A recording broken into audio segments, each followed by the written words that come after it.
Okay, guys, I'm going to go ahead and record it, and then I'll just post it on every social media site since it's acting a little wonky today.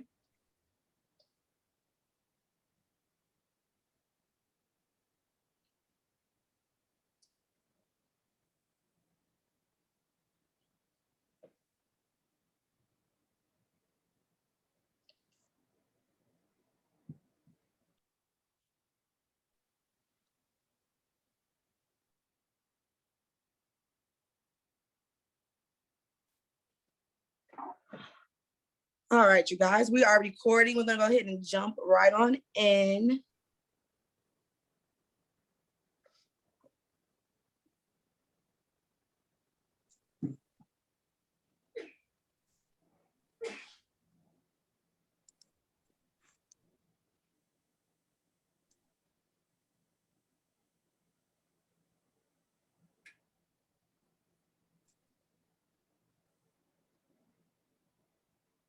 All right.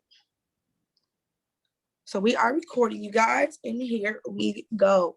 So I would like to welcome everybody to my 2021 virtual fitness panel.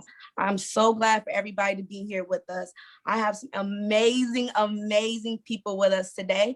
I want to introduce myself. My name is Malaysia Jordan. I am the owner of Malaysia Jordan's Personal Training and Health Coaching. I am a certified personal training and health coach through the American College of Sports Medicine. I specialize in helping beautiful people create beautiful bodies and help heal themselves through fitness. Like I said, I'd like to thank everyone for joining us tonight. I'd like to thank each and every one of my panelists for joining us tonight. A lot of people have been asking me, what is the reason I decided to do this panel? And it's kind of very personal. Somebody close to me deals with depression, and they tried to commit suicide last year. And in trying to find resources for that person, I realized the lack of resources. So I decided for myself, I feel like there was an injustice for people who were dealing with depression. So what can I do? How can I become a resource? So then I started to research, and that's when I learned about fitness. And that's when I learned about the benefits that fitness can have for exercise. Somebody can be down, and all you have to do is get up, get them moving, and it can change their entire day. When I realized that power, I wanted parts of it. And that's one of the main reasons I personally got involved with fitness. And I also did some research and looked at some stats locally here in the Midwest to kind of see how depression and anxiety has been affecting people since COVID. And the CDC says that because of the COVID disease, pandemic has been associated with mental health challenges related to morbidity and mortality caused by the disease and the migration of having to come home.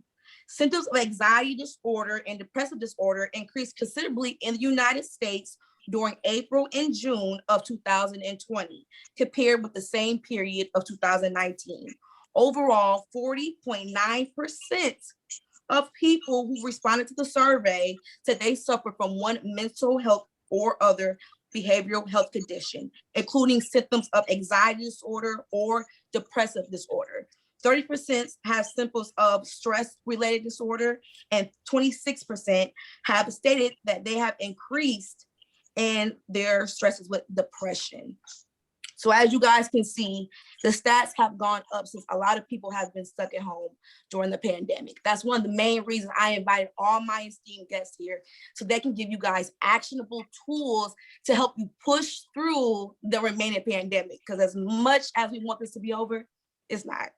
You know, it's still here. So I want to start by introducing my amazing, amazing guest here. I want to start by introducing Justin Henley. He is, excuse me.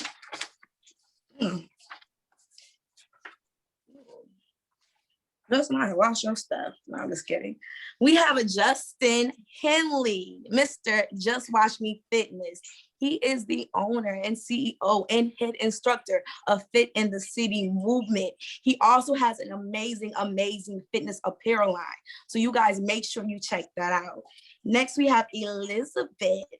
She is the owner of Locust Co-working. She is a registered nurse, a certified health coach, a registered yoga and meditation teacher specializing in chronic disease and stress management through the utilization of alignment of holistic health. Elizabeth helps people achieve their goals, the greatest state of health, wellness, by infusing her 20 years of healthcare experience in public health, secondary and post-secondary education, nursing administration, critical care, and holistic body-mind practices. Elizabeth's philosophy is grounded in the principle that the body follows the mind and believes a higher state of wellness in life can be achieved by all people. Next, we have Lindsey. She is the owner of Mind, Body, and Kitchen. Mind, Body, and Kitchen is a personalized coaching program that encourages women in the right direction to reach their highest goals and intentions. It is time, she says, to embrace the freedom that you guys have always dreamed about by having and claiming the health and well-being and success that you desire. She says that she is a qualified wellness educator and a freedom food expert, and she bases all her experiences on her own life experiences. She is a certified psychology eating coach. She is also a hot power fusion yoga teacher, as well as a yoga instructor, and she's also a nutrition and dietetics technician, and she's registered. And she also graduated from Illinois State University with her bachelor's in science, nutrition, and dietetics. So again, I want to thank everybody for joining us tonight. This is not a new conversation or a new topic, but this is definitely a safe place to have it. Our panelists and our panel will give you guys all actionable tools that you need to help increase your overall well-being. So we're going to go ahead and jump right into these questions for our panelists.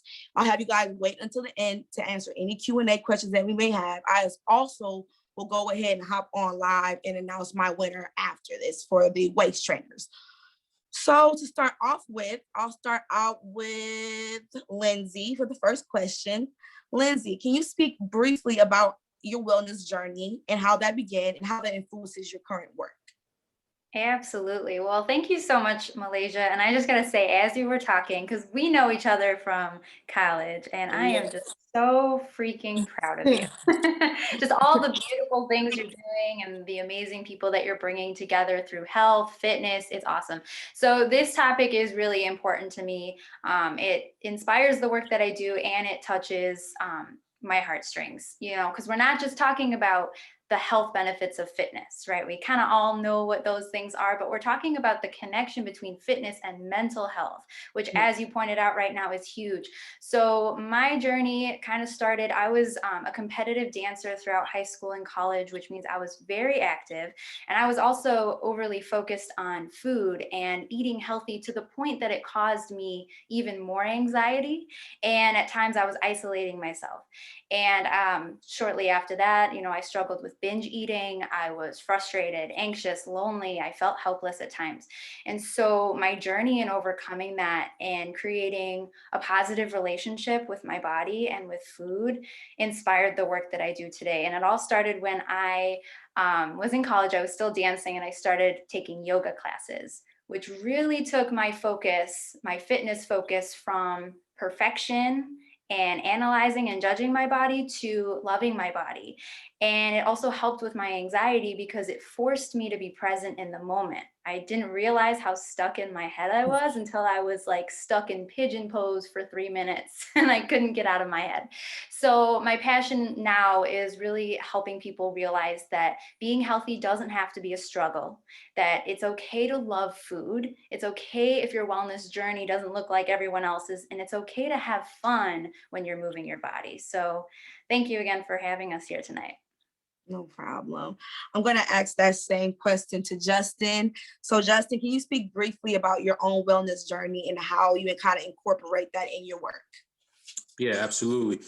Well, just Malaysia, it's an honor to be on this panel with all of you. And I had the pleasure to speak with you on the Flight Radio topics that we discussed in regards to my journey and, what pushed me out to actually want to better myself as physically, but also people around me.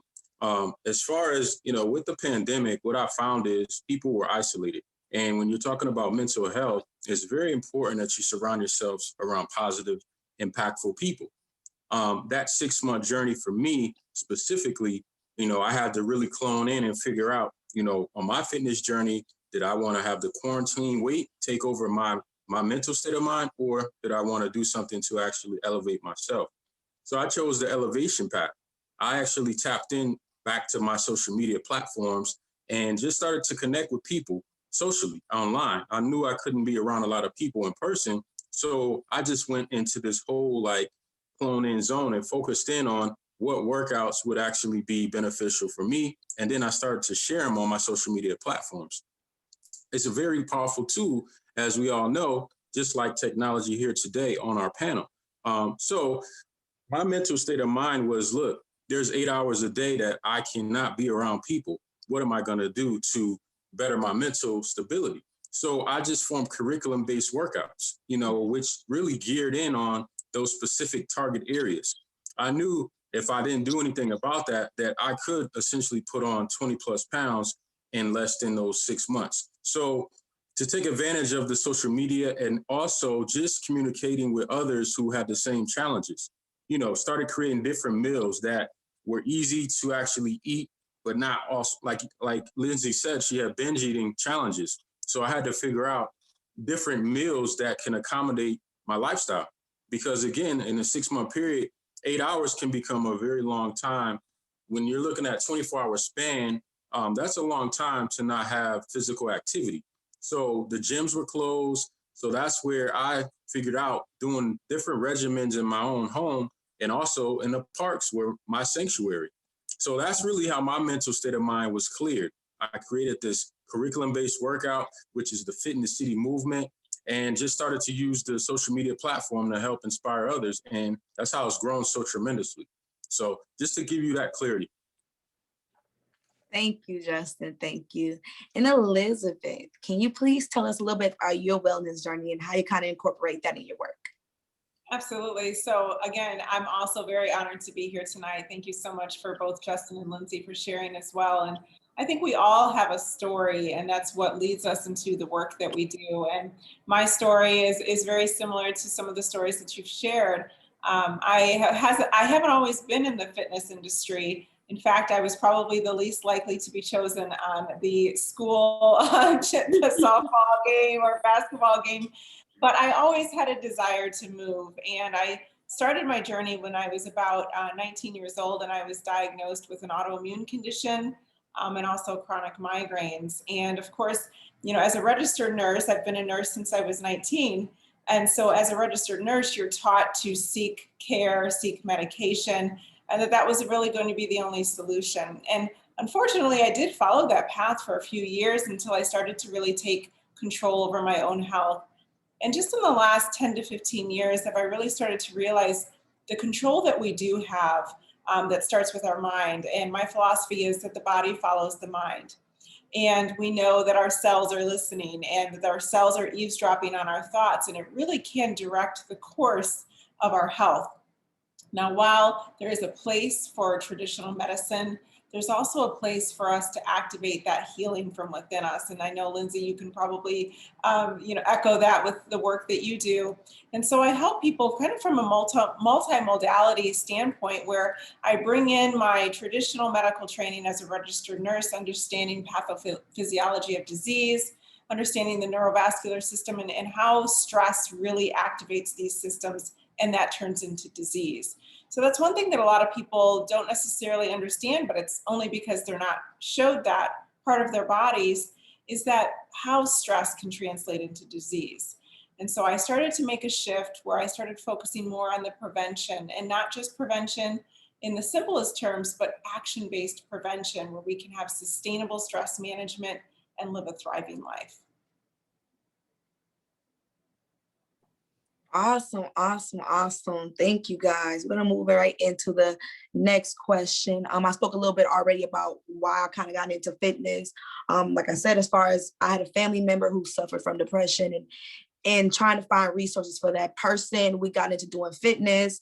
And so we started realizing the physical benefits of it and relieving that depression for this person. I just like, I need to do this for everybody. I need to do this for everybody. And since then, I've just been doing my best to heal others through fitness. And our next question is, in each of your opinions, What are the psychological and physiological benefits of fitness and or regular exercise in regards to improving self-confidence, also while combating depression and anxiety? For this one, I'll go ahead and let Justin start. All right. So I would say, being a former college football player for myself, as you all know, there's a lot of things that are tied to college athletes and the psychological aspects. Doing research with the concussion protocol, I'm sure you may have heard about. That's been the biggest thing where a lot of football players have committed suicide. And, based on the impact of the sport itself, it causes a lot of different type of demonic things that can happen in your mental capacity, because you're so competitive and you're constantly battling to do better and you're being pushed so hard.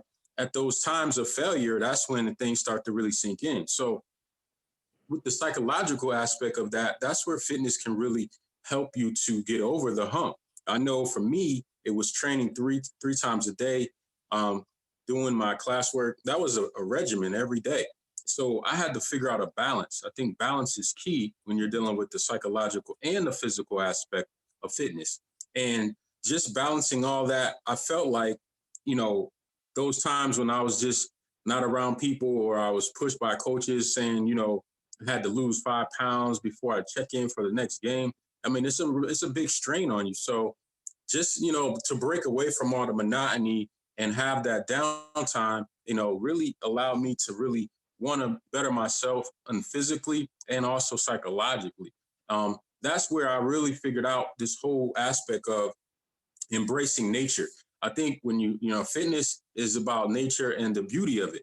It's not always as competitive. I like to have fun, So just doing different workouts with clients of mine, making them laugh, they tell me all their snacks that they're eating that are not healthy. I'm not gonna badger them. I'm just gonna inspire, because I've been there, in college. Heck, I didn't even have after the cafeteria closed, it was like oodles and noodles. So it wasn't that I ate a healthy meal all the time, but that's where the physical aspects come into play. We're human beings, we have to treat people as such. So just to give you my experience, Malaysia, on the psychological and how I was able to overcome things. And then, of course, the physical aspect as well. Thank you, Justin. And I'm going to go ahead and move that and ask that same question to Elizabeth. Absolutely. So again, we have such a rich background here with all of us here, and I know that we'll be able to echo a lot of what we each say. But one thing that I've really noticed is that, bringing the biological basis to what's actually happening in the brain and the body when we move our body and when we're doing mindful movement or exercise. We know that in the cardiovascular system, we're bringing fresh oxygen to tissues that need healing. We know that after exercise, neurotransmitters such as serotonin and dopamine and all of these other feel-good hormones are released. And that's really the part that, when someone is struggling with depression or anxiety, that first step can be the absolute hardest, and it can be paralyzing, of course, because of stress hormones, but it can be paralyzing to get someone past that point. But once they make that first step, I don't know if any of you can agree that I don't have one workout that I've ever regretted. They've all been amazing, even on the days when you don't feel like it. So one thing that I encourage my clients to do, and something that I live by, is even on the days that I'm in pain or the days that I just don't feel good or don't feel like it, if I can make an effort of 10 minutes to start moving my body, even if those 10 minutes are just breathing exercises, then I'm getting myself primed to have a good day. And the more consistent that we are with that practice, the more that our body responds to that. And so I look at it from the neurobiological standpoint, and then also the mental standpoint and the emotional standpoint, because we are one full body connected. There are no parts of us that are separate.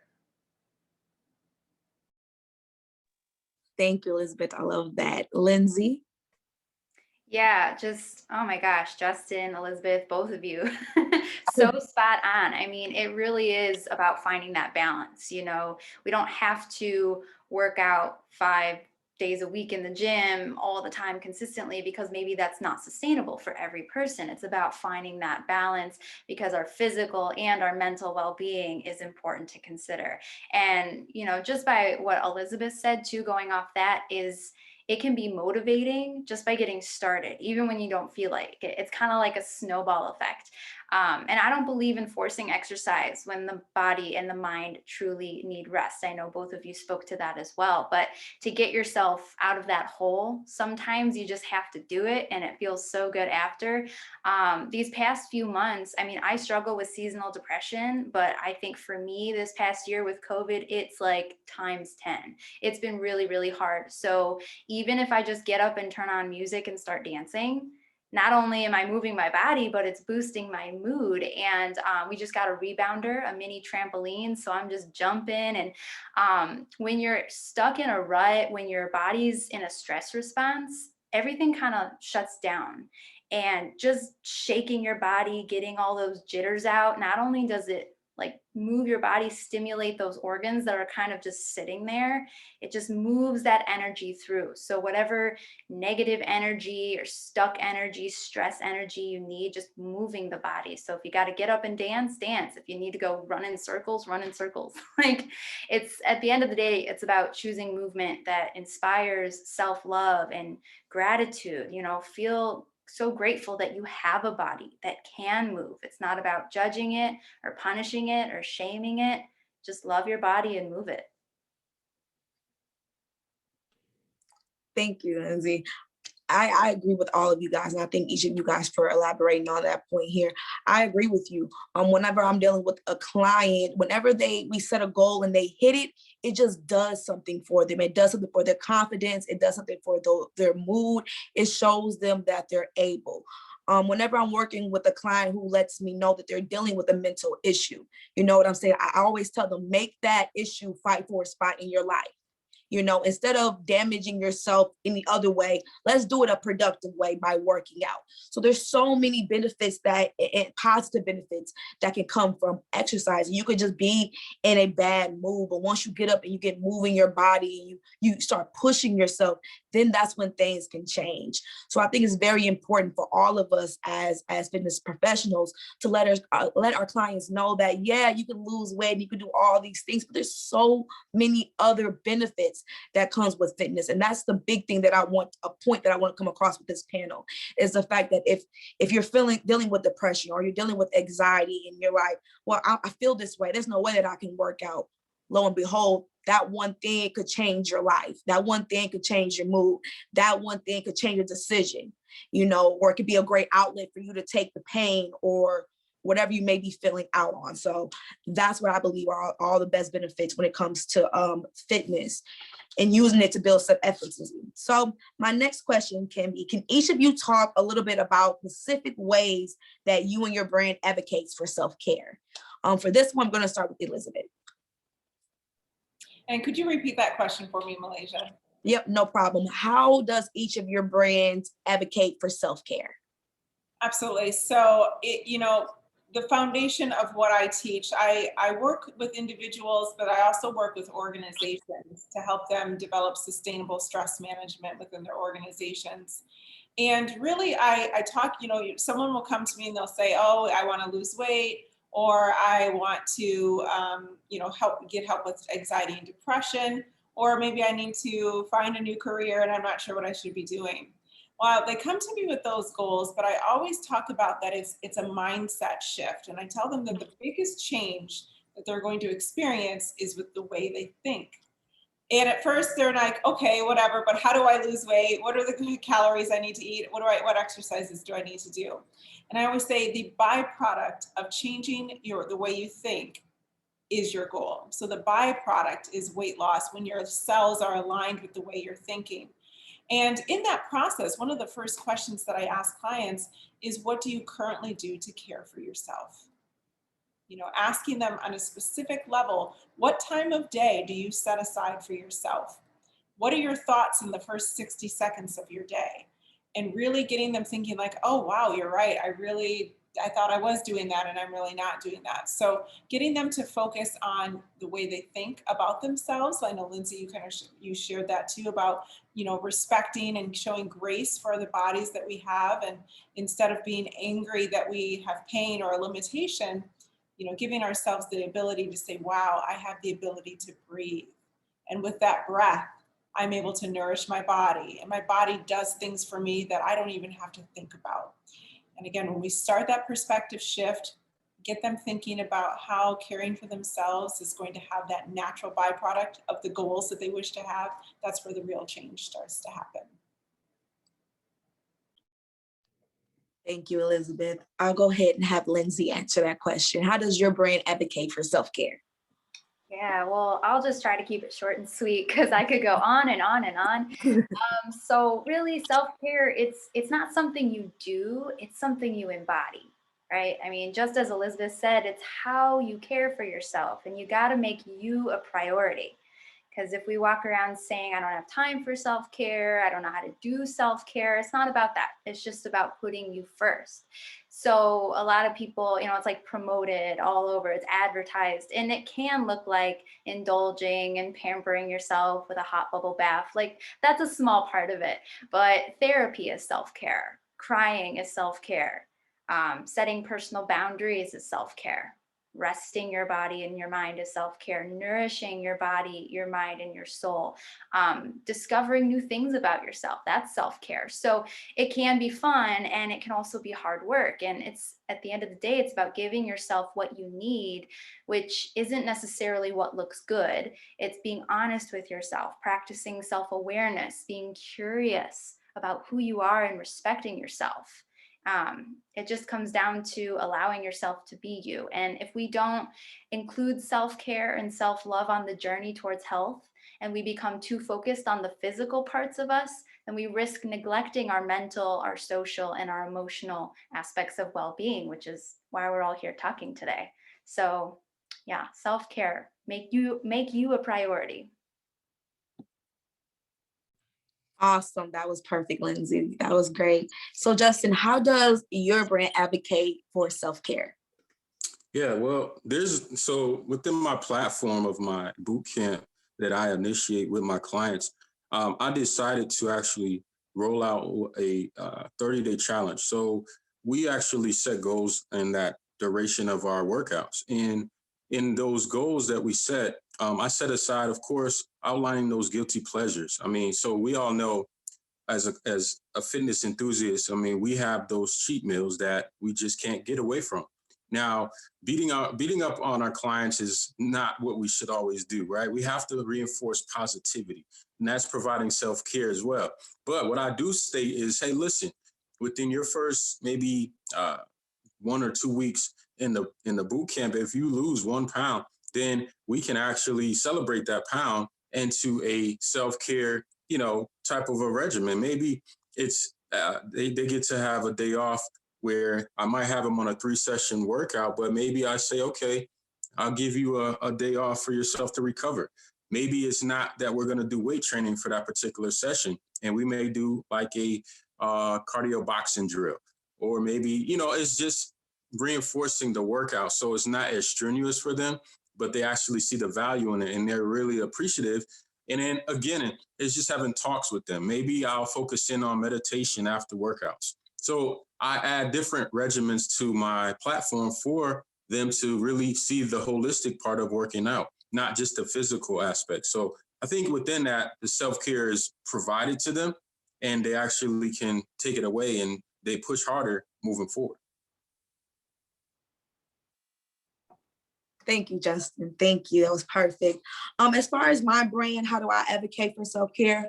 I advocate for self-care by any of my clients know that I have a 1 day called the mental day. It doesn't matter what day of the week it is, it's their choice, but they have a mental day. During that day, they are not to exercise. They are not to stress themselves out. They are not to put any type of physical strain on themselves. They are just to sit down and kind of reflect on the week and let me know how they feel that they're going on their fitness journey. Do they feel that they hit their goals this week? And if not, how did that make you feel? Every week I have an initial kind of talk with my clients, when we sit down, we spend 30 minutes of just talking.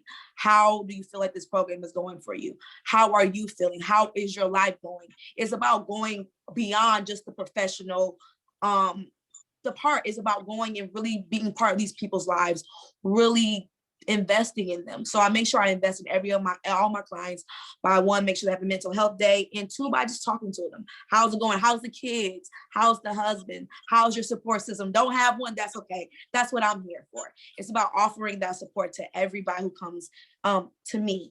Our next question is, how has COVID-19 impacted your business and, in your opinion, affected the health and wellness industry? We'll start this one with Justin. Yeah, so with the COVID-19 pandemic, I think the biggest challenge for me was really reinventing how I train clients. So we're so used to having the facilities available and readily for us to work out at, like the gyms, or just say we have equipment. We're used to maybe bringing it to those specific areas. Now, what the pandemic did was it transformed how we interact in person with people. We have to bring those safety measures to the forefront, so like Malaysia, you stated, education aspect of it. It's not just about the physical robustness of working out, but like protecting yourself, protecting them, even taking temperature checks even before working out with them, making sure they see the seriousness of this pandemic.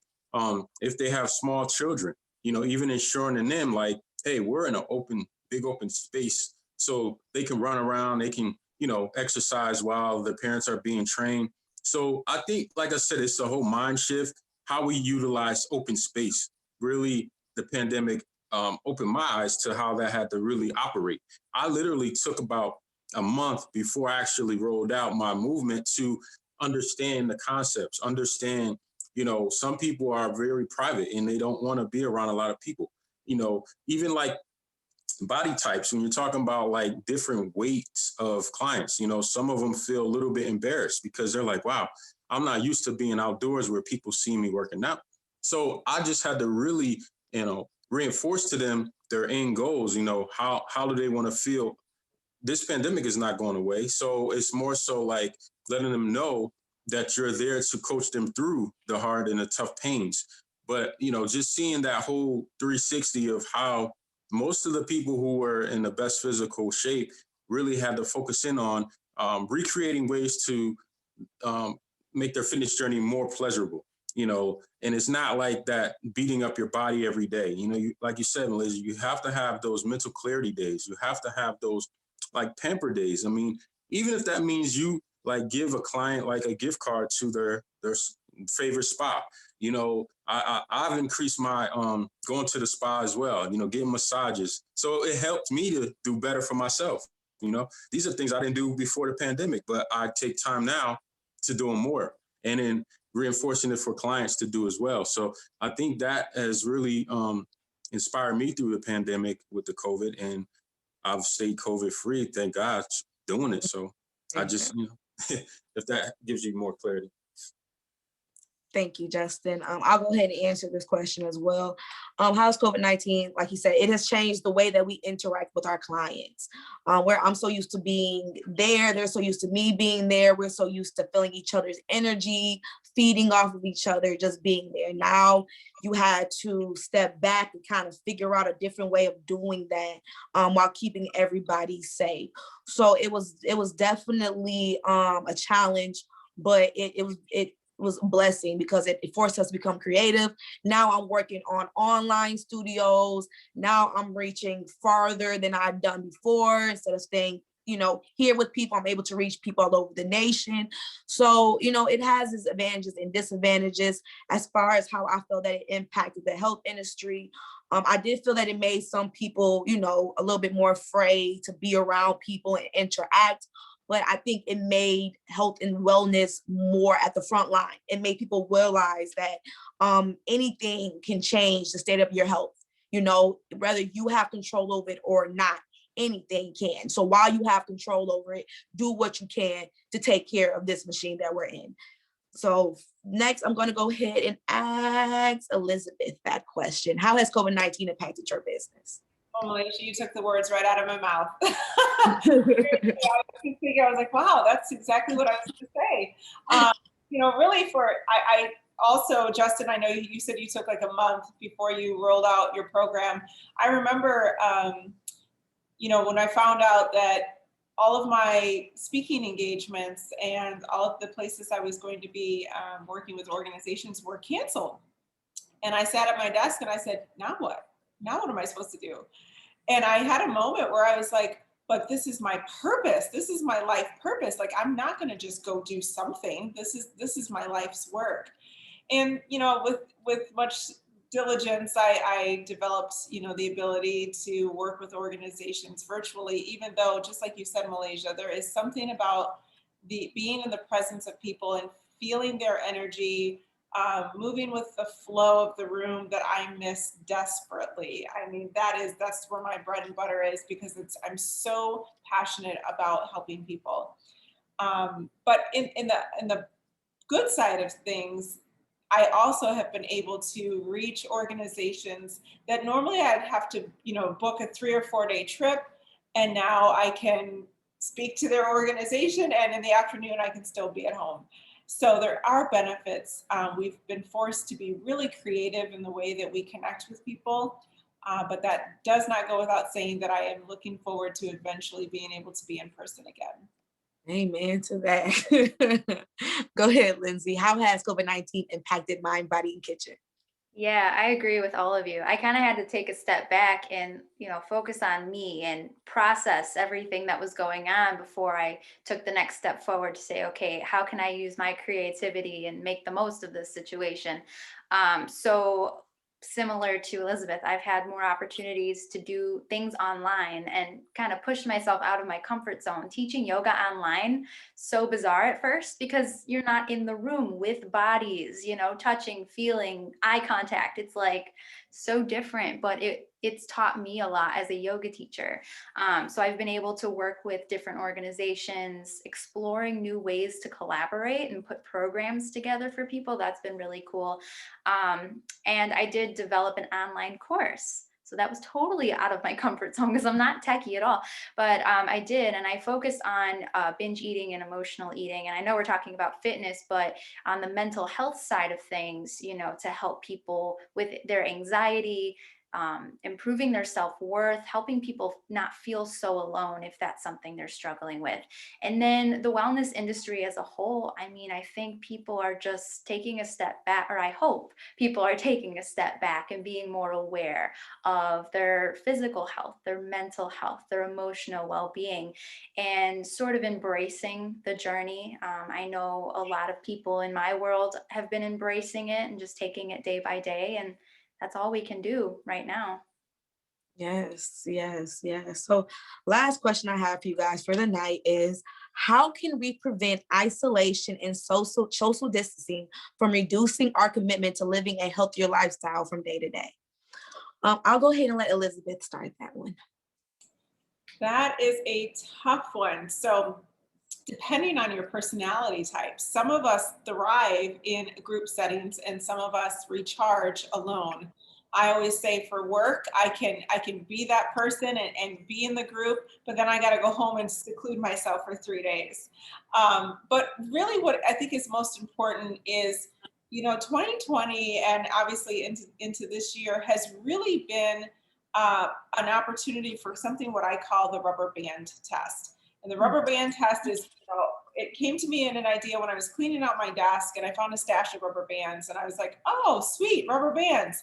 And I started pulling on some of them and some of them just snapped immediately and others had some more tensile strength.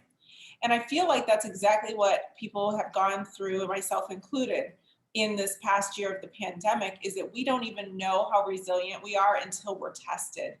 And so the ways that we can do that is by nourishing, as we've been saying, nourishing ourselves, mind, body, spirit, soul, the whole self, so that when things happen, we can be more resilient. And so really digging deep into how are the ways that we recharge? How are the ways that we like to connect with people and continuing to do that in safe ways? Yes, thank you, Elizabeth. Justin, how can we prevent isolation and social distancing from stopping us from having a healthier lifestyle day to day? Yeah, I would say, speaking on what Elizabeth stated, is like figuring out, those challenges that happened before the actual pandemic. What was it that we really loved to do prior, and like we stated, we all have our strength and our actual skill sets that we're expertise at. But I think it's like challenging our mental capacity. For me, one of the things that I've gotten better at doing was cooking, different meals. And doing that, what I've done is actually showcase these on my social media platforms. I think social media is a really powerful tool that has connected me to a lot more people, like farther than I could actually fathom, even when I was in the gyms more heavily. Just kind of like, it's not all about just the weight training again, like we stated, but the other aspects that make it fun. I'll just share this one thing with you guys. I just created a fitness TikTok video last night. So I'm getting more like creative with these different tools that are online, doing different dances with like the fitness. And I'm a former athlete. We only dance when we won games. But like, I'm like, look, if I can get these people inspired by just a workout that has different dancing, and that creates that, embracing of that person on the social media basis, and they're laughing at it, that's great. I just connected and I eliminated self-isolation because it's like they felt like I was part of their normal routine. Maybe they had a down day and that video just inspired them to laugh more. But guess what? When they laughed, I just connected them to what I do with fitness. So I used that actual, platform to inspire others, and it eliminated that isolation component, and it built that, I guess, networking ability outside of just, hey, walking into like a Whole Foods. It's maybe someone that I never knew, and I just seen a video and they laughed about it, and I was like, great, it worked. I mean, it helped me engage with them, and it took me out of my comfort zone as well, because I'm not really a dancer, but yeah. So that's just the way that I created to stop self-isolation, Malaysia. Thank you so much, Justin. And Lindsey, how can we prevent isolation and social distancing from reducing our commitment to living healthier day by day? Yeah, I love listening to all your answers. And then I forget what I'm going to say. No, but I think having a strong why is really important. And what this pandemic has done for a lot of people is I think it's changed the way they think about their health goals, and kind of going, less from a superficial way, and more towards like real, like getting to the heart of why people want to lose weight, why they want to get in shape, why they want to eat healthier.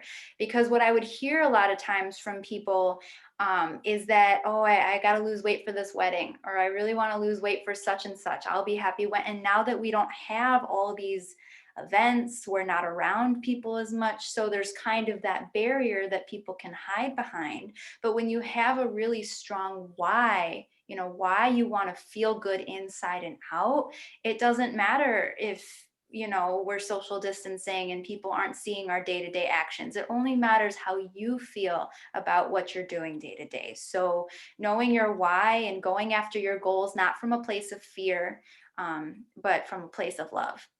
That's really what I'm all about. So. Oh my goodness, that was a good one. I don't even know what to say. How am I supposed to follow that up? No. Honestly, what I could say and what I suggest for anybody who's dealing with isolation or feeling isolated during these times is to just, you have to accept where we are. We won't ever go back to how we used to be, no matter how much we want to. We won't ever go back to how we used to be. So one thing that I've been suggesting to a lot of people is, one, the same way we had to go online and we had to become virtual with our personal training, people have to become virtual with their workouts. Do not be afraid to join an online studio.